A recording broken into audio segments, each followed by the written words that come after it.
This is Brandi Horton, Vice President of Communications at Rails to Trails Conservancy. I am here with Ryan Chao, our President, and Eric Oberg, our Director of Trail Development in the Midwest office. And earlier this week, we asked folks to send us questions. We wanted to do a little Ask Me Anything, and you can totally throw those over your shoulder now. Yeah, Dawn, everyone knows who you are. All right, so we're going to dig right in with a question that we get all the time. What is a rail trail anyway? And does RTC only work on rail trails? And how do I find them? I can start. So a rail trail is a multi-use trail that's built off of a disused rail corridor. There are about 24,000 of them all over the country. And Rails to Trails, that's of course how we started. That's our main area of focus and origination. But we do all kinds of multi-use trails. But we try to follow the same idea that they're protected from traffic, that they're accessible to all kinds of people, and they're connected to other communities and the outdoors. And a great way to find rail trails or any kind of multi-use trails is traillink.com, the web's leading app for finding opportunities to get out on trails. What's your favorite rail trail? My favorite rail trail is the one that's just a block from my home. So the Little Miami Scenic Trail in Southwest Ohio, part of the Miami Valley Trail System, the nation's largest connected paved trail network. The Little Miami Scenic Trail meets in Xenia, Ohio, and hits the Great American Rail Trail route. There is at least one rail trail in every single state. Most communities can access a rail trail, and so 2,000 plus rail trails, 24,000 miles of rail trail, 36,000 total miles of multi-use trail in our country. We often ask our staff to share in our magazine what their favorite rail trail is, and just like Eric, my favorite one is right by my house. I can get there within a quarter of a mile, and that's the beauty of the growth of this movement, I think, is that people can really connect with trails everywhere they are. This question came in a couple of different forms from some folks on Facebook. Why isn't the old railroad corridor in my neighborhood a rail trail yet? Or, here's a great space. Can you guys just come and build a trail here? What does it take to create a trail? So when people see those corridors in their neighborhood and community, what does it take to actually do that? The first thing you've got to do is become engaged. Trails are built at the local level. Rails to Trails Conservancy has helped local communities build trails all over the country, but we've helped do that. They don't happen unless you have local champions that are there. Make sure you understand who's doing park and trail development locally. Reach out to them. Find out whether they have the same idea. Yes, that is a wonderful place to build a trail, but make sure there's not already a plan happening. And that takes engagement at the local level. Certainly reaching out to Rails to Trails Conservancy saying, how do I do this? We know a lot of those local contacts for you, so we can be a resource for you. But the simple answer is get engaged locally. Find out who can make this happen locally. No one person can, but no good project starts without one person caring and saying, what about this? They all started that way, so you're not wrong if you think, well, this is a cool idea. Every one of these that are now amazing facilities happened because someone had a cool idea. So run with it. We often say that the rail trail movement, which now touches so much of the country, was an idea. It was the seed of an idea that just took hold. And it was thanks mostly to community activists in the very beginning that did see those old railroad corridors. And now there's such a formal system and laws and regulations that actually help make this happen and help make this happen in a really big way all across the country. One thing I will say, Eric touched on, you can't just call Rails to Trails, we can't just make it happen. But what we do have are a ton of resources for people who are interested in connecting their communities, building trails, trail managers who want more insights into how to make their trail system better. So go to railstotrails.org and you can find all of those resources in our trail building toolbox. So here's a fun one. You got your trail, you love your trail, you get out there.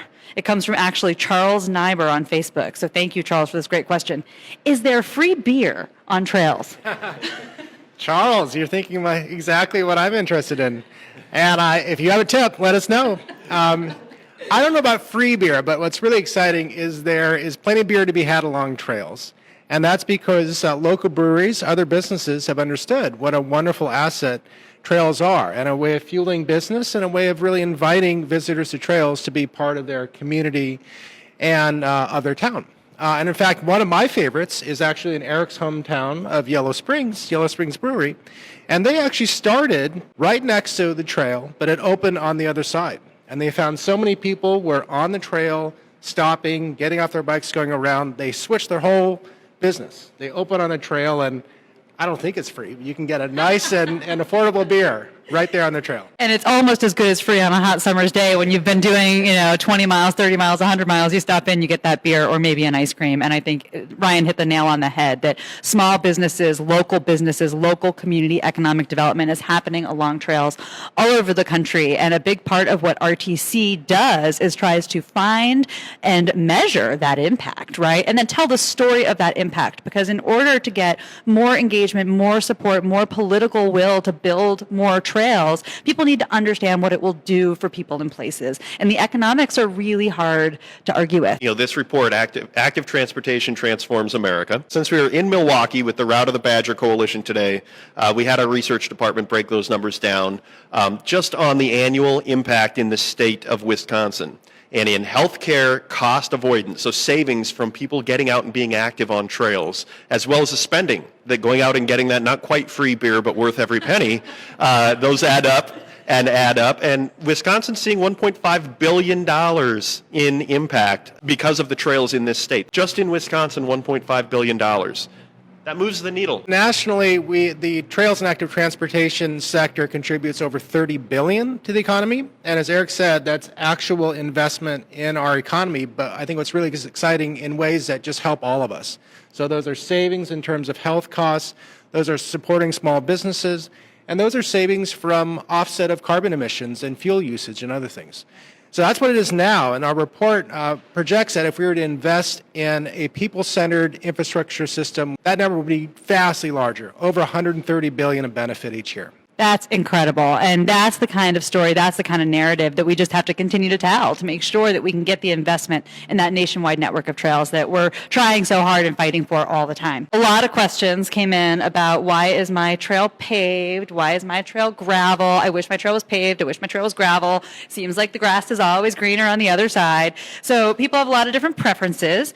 Can we share a little bit about how these decisions are made and what RTC is doing to help on the maintenance front? Just like the question about how to develop a trail, all of those decisions really are made at the local level by the trail manager and really the community as a whole. Those discussions, when you live in a community and there is a trail being built, have your radar up. There are always public meetings. Part of the things talked about at those public meetings, some of the decisions that are made come out of the input from those public meetings. What kind of surface do you want? The type of usage really does determine what you put on top of your trail. Who's using it? What are they using on the trail? Do you have a lot of cyclists? Do you have rollerbladers? Do you have certain, what kinds of folks? Do you have a lot of moms and strollers? You have a lot of young families? Gravel's probably not your best bet. So it's a lot of those issues. There's also a maintenance issue with your surfacing. Certainly asphalt is more expensive than gravel at the front end, but the cyclical maintenance on a year-to-year basis is a lot less on that asphalt than it will be on the gravel. So there are so many different aspects that go into the decision-making process for what you put on top. But what I can't emphasize enough is all of you, anyone who's a trail user, a community member, you influence those decisions by being a part of the process. So if you feel strongly one way or the other, the way to influence that is not after the trail is built. Get engaged in trail development in your community. And believe me, your trail managers, your public agencies want your engagement. And if you go to those public meetings and you don't feel like there's maybe full understanding of the different surface types and what they can do, again, RTC has great resources on that. So the toolbox on railstotrails.org, there's a bunch of information about surface type, decisions that get made about surface type, costs that are associated with different choices around surface type. So all of that information is there, really great resources for you to take into your community. And I'll just put a little plug in here around maintenance as well, because maintenance is a factor in surface types. And we also have heard from a lot of folks all over the country that maintenance is a challenge. And so it's something we're taking very, very seriously, especially as we look forward towards the next federal transportation reauthorization bill, thinking about how do we increase the right types of investments in trails and active transportation. And maintenance is a really big part of that. And so we have a big focus nationally on that, and also working locally with our partners to better understand costs so that we can put a price tag on that and help advocate for that in a big way. What do we do, and how does our money get used? We take our mission and any investment in the organization very seriously. 78% of every donation that goes to Rails to Trails goes directly to program and advocacy. And we were recently rated with 4 stars in Charity Navigator, and also as one of the highest ranked environmental nonprofits although we do other things, we were happy to be in that category. So we do a lot of things all over the place, but they can be put into three main categories. One is trail development, like here in Milwaukee. We help to create with other partners interconnected regional trail and transportation systems, both to have a huge impact in any of these places where we work and ultimately to create models that get scaled all over the country. Secondly, we have an active focus on policy and advocacy, a lot in states like in Wisconsin, really trying to bring legislators and leaders together to put trails as the key focus of their work. And then dating back to our origins, a lot of federal advocacy, where many landmark programs that fund work all around the country were originated and where RTC helped to form them. And the third thing, and which someone named Brandi helps to lead, is our communications effort. And some of that is, of course, to share with the world what we do, but more importantly is really to build public will and awareness of the benefits of trails, of active transportation, of all of these healthy alternatives that we're promoting. Yes, it's a lot, and it's really exciting. And we actually have I like to say, a lean, mean team that's making all that happen. Around 45 people all across the country who are really working every day to advance trail development, to fight and protect trails all over the country, and to help tell the story of trails.